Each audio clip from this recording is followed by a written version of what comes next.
चुनाव की तारीख से 7 या 8 दिन पहले ईवीएम्स को कमीशन किया जाता है, उसमें सिंबल डाले जाते हैं। पंजाब सरकार की पोस्ट मैट्रिक स्कॉलरशिप योजना 245 करोड़ रुपए आवंटित ताकि अनुसूचित जाति के विद्यार्थियों को मिले उच्च शिक्षा। अगर मुझे ये स्कॉलरशिप ना मिलती तो शायद मैं अपनी पढ़ाई जारी न रख पाती। 2,31,000 विद्यार्थी पंजीकृत, 92 करोड़ की रकम दी जा चुकी। मैं AI/ML हमेशा से पढ़ना चाहता था। अगर ये स्कॉलरशिप नहीं होती तो मैं कभी भी एडमिशन नहीं ले पाता इस कोर्स में। मुख्यमंत्री भगवंत सिंह मान की कोशिशों से पंजाब बन रहा है रंगला पंजाब।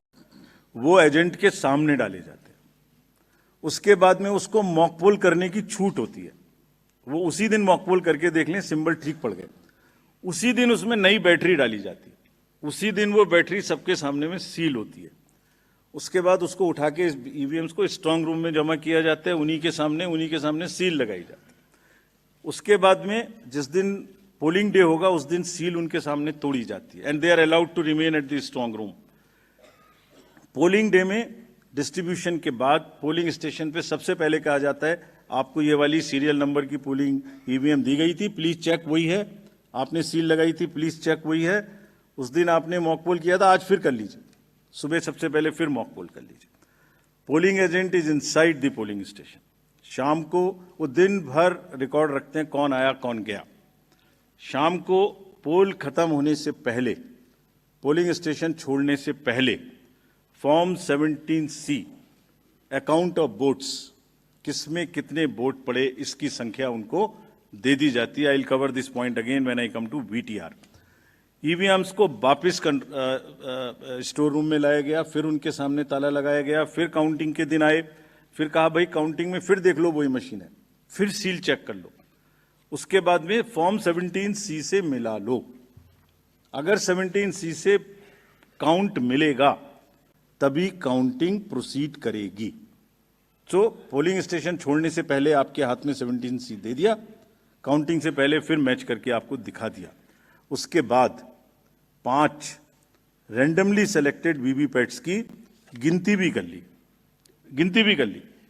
ये नेक्स्ट सारी चीज़ों को बहुत बार चैलेंज किया गया। देखिए, मैंने पिछली बार भी एक किताब आपको दिखाई थी जो हमने बनाई है, वेबसाइट पे डाली है, आज फिर दिखाता हूं। माननीय हाई कोर्ट्स और सुप्रीम कोर्ट ने क्या कहा है। उन्होंने कहा है कि ईवीएम हैक हो ही नहीं सकती।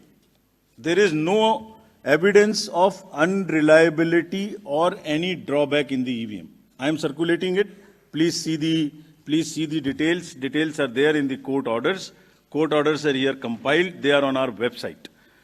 There is no question of introducing virus or bug in the EVM. There is no question of invalid votes in the EVM.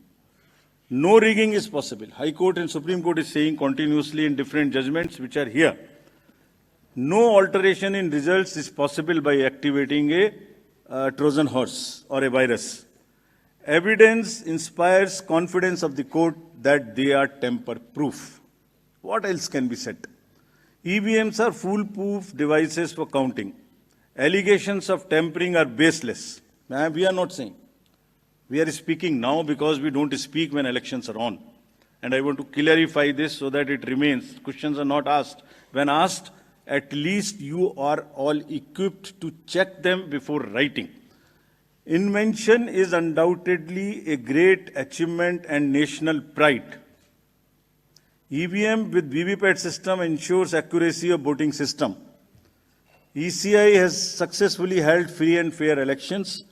Lowering down of the image and prestige of the constitutional body cannot be allowed.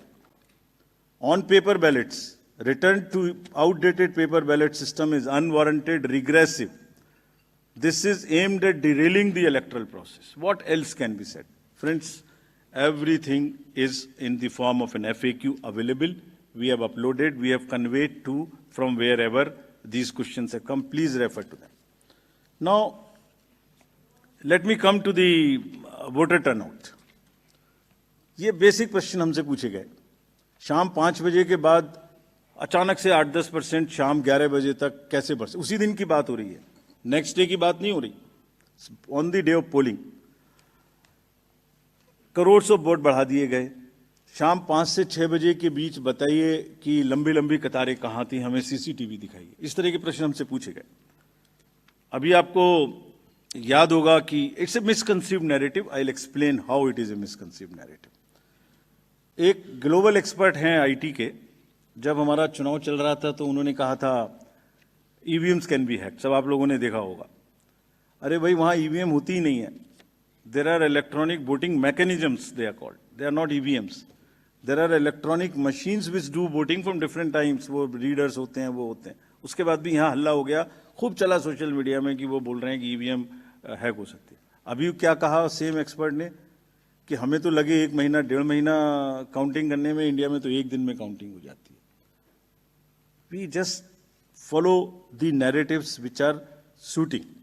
Late me explain how VTR can not be change. Please इसको बस बना के फिर I will come to Delhi. सुबह 9:30 बजे, 11:30 बजे, 1:30 बजे, 3:30 बजे, 5:30 बजे sector magistrates go from booth to booth. They collect what is the trend. अगर 10.5 लाख बूथ से अनकनेक्टेड सिस्टम से, फोन से या मैसेजिंग ग्रुप से फिगर कलेक्ट करनी हो तो हिंदुस्तान में क्या, पूरी दुनिया में कोई एग्जाम्पल बताइए जहां रात को 6 बजे, अभी चुनाव खत्म भी नहीं हुआ और 6 बजे में पहले आपको एग्जैक्ट वोटर दे दूं। फिर इलेक्ट्रॉनिक वोटिंग मशीन को इंटरनेट से जोड़ देते हैं। जोड़ने के बाद में वो हैंड टू हैंड लाइव हो जाएगा सिस्टम। फिर आप कहेंगे कि ईवीएम को हैक कर दिया। 5:30 बजे, 5 बजे के बाद जस्ट प्लीज इमेजिन 5 से 7 के बीच में प्रिजाइडिंग ऑफिसर जो पहली बार वहां गया है, छोटे से स्कूल के टीचर हैं, आंगनवाड़ी वर्कर्स हैं, वो क्या काम करते हैं? जितने लोग लाइन में खड़े हैं पहले उनको पर्चियां टोकन बांटते हैं कि आप लाइन में रहिए, आपका वोट जरूर लेंगे। थोड़ी थोड़ी कहा सुनी भी होती है गेट पर कि हम तो टाइम में आ गए थे। फिर वो किसी तरह से लॉ एंड ऑर्डर संभालते हैं, एडमिनिस्ट्रेटिव जॉब करते हैं, बंद करते हैं, सबका वोट डलवाते हैं। उसके बाद में वोटिंग खत्म कराते हैं, मशीन को सील करते हैं, बैटरी को सील करते हैं, एन नंबर्स ऑफ फॉर्म्स बनाते हैं, 17C इंक्लूडेड। और सोचिए 17C बनाने के बाद हाथ से लिखते हैं, लिखने के बाद एजेंट के हाथ में वो कॉपी देते हैं, सील कराते हैं। अब एक आप इमेजिन करिए 10.5 लाख बूथ पर अगर 4 एजेंट भी मान लें तो 40 lakh form 17C are available with the agents at close of poll before leaving polling station. अगर महाराष्ट्र का जिक्र ले लें तो 1 लाख बूथ थे लगभग, 4 भी मान लें तो 4 लाख 17C फॉर्म। अगर मैं यहाँ 300-400 लोग हैं आप लोग, इनके बीच में एक कागज सर्कुलेट कर दूं और कहूं कि 1 घंटे के बाद में इसको मुझे वापस कर दीजिए, मैं बदल दूंगा, तो बदल सकता हूं क्या? संभव है क्या? Every candidate of a legislative assembly by the end of the day collects form 17C from his polling agents and knows exactly on which booth how much has been voted, votes have been cast. कहीं तो 1-1, 2-2 महीना counting नहीं हो पा रही और हमसे क्या पूछा जा रहा है कि आपने 6 बजे के बदले 11:15 बजे तक 8% बढ़ा दिया। अरे भाई, वो 7, 7:30 बजे सारी मशीन को लेके बूथ से उठ के काउंटिंग डिपॉजिट सेंटर में आएगा, प्रिजाइडिंग ऑफिसर मशीन जमा करेगा और 7:30 बजे के बाद, 8 बजे के बाद जैसे जैसे वो लौटेगा फिर से voter turnout app which is not a statutory document, उसको ठीक करना शुरू करेगा। 11, 11:15 बजे तक हमने जनरल इलेक्शन 24 के बाद, जिससे कंफ्यूजन ना रहे, 11:30 बजे, 11:45 बजे रात को फिर एक रिलीज करना शुरू किया प्रेस का, ताकि ये भी ना रहे कि अगले दिन क्या हुआ, पहले दिन क्यों नहीं बताया। हमने उस दिन रात को करना शुरू किया। अब कहा जा रहा है कि 6 बजे बता दीजिए, 6 बजे पोलिंग स्टेशन बंद करें, 6 बजे मशीन को जमा करें, या 6 बजे पहले सबसे पहले ये बताएं कि क्या हुआ। Therefore, this gap is a very, very procedural inbuilt gap. It will always remain so. There is nothing wrong in it. And nobody involved, nobody in any exercise can ever tell कि अगर 6 बजे कोई exercise बंद हुई है तो 6:15 बजे उसका पहले एग्जैक्ट पोलिंग परसेंटेज बता दीजिए। Impossible, unless it is connected to the net, it is impossible. Friends, form 17C ही धीरे धीरे रात तक वही एग्रीगेट हो जाता है जो फॉर्म 17C का एग्रीगेट है। Anybody can check. हमने क्लोज ऑफ पोल पे दे दिया, 11:30-12 बजे हो जाएगा, और अगले दिन हम एक स्क्रूटनी करते हैं जिसमें ऑब्जर्वर्स और कैंडिडेट्स को बुलाते हैं, और बहुत सारी पोलिंग पार्टी रात में लेट आती हैं। वो करने के बाद अगले दिन it gets revise and increases by a percentage और so Form 17C is the statutory form. There is nothing which VTR does not explain. It explains fully everything. Coming to the next and the last point, mismatch हो गया votes polled and votes counted में। एक irresponsible, देखिए जब चुनाव का समय होता है एक न्यूज आ जाती है छोटी सी, कोई बोल देते हैं एक बात और वो लोगों को भ्रमित करती है। एक ऑनलाइन न्यूज चैनल ने निकाल दिया कि 5-5.5 लाख वोट ज्यादा काउंट हुए वीटीआर से। इतना भी जहमत नहीं उठाई कि वीटीआर में पोस्टल बैलेट्स नहीं होते। जैसे ही उनके संज्ञान में लाया गया पोस्टल बैलेट नहीं होते तो क्या किया, वो न्यूज स्टोरी ही विड्रॉ कर ली। लेकिन जो डैमेज होना था वो तो हो गया, सब में हल्ला हो गया कि 5.5 लाख वोट ज्यादा गिने गए। क्यों होता है ऐसा, ये भी मैं बताता हूं आज। इसका स्टैंडर्ड प्रोटोकॉल है, स्टैंडर्ड प्रोटोकॉल है, लिखित है, और जैसे मैंने आपको किताब दिखाई ऐसी 70 हमारी हर प्रोसेस की इस तरीके की, इलेक्टोरल रोल से रिलेटेड हो, काउंटिंग से रिलेटेड हो, पोलिंग एजेंट से रिलेटेड हो, पॉलिटिकल पार्टी हो, कोई सी भी प्रोसेस हो, सबकी सब वेबसाइट पर 70-80 हमारी पूरी की पूरी डिटेल्ड गाइडलाइंस उपलब्ध हैं, सर्कुलेटेड हैं पॉलिटिकल पार्टीज को। तो अगर किसी मशीन को ऑन नहीं हुई, किसी मशीन में मिसमैच, किसी मशीन के ऑन होने में गलत हो गया, या मॉक पोल का डाटा नहीं हटाया गया, कि 10.5 लाख में से 1, 2, 3, 4 जगह ऐसा हो सकता है, उस मशीन को एक तरफ रख लिया जाता है।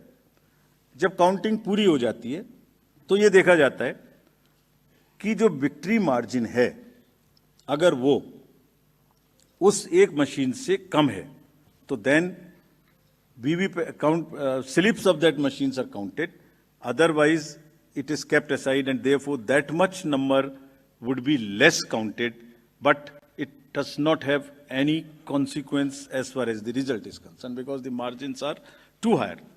And then Form 20 with exact details of candidates winning and losing is given to the candidates. ये कहा जाता है हमसे, एक और चीज कही जाती है, आप वीवीपैट स्लिप्स गिन लीजिए, वीवीपैट स्लिप्स भी गिन ली। Let me tell the nation today, 2019 के बाद जब माननीय उच्चतम न्यायालय ने कोर्ट में आदेश किया था कि 5 वीवीपैट्स अब हर असेंबली से गिनेंगे after the results, 67,000 VVPATs have been counted.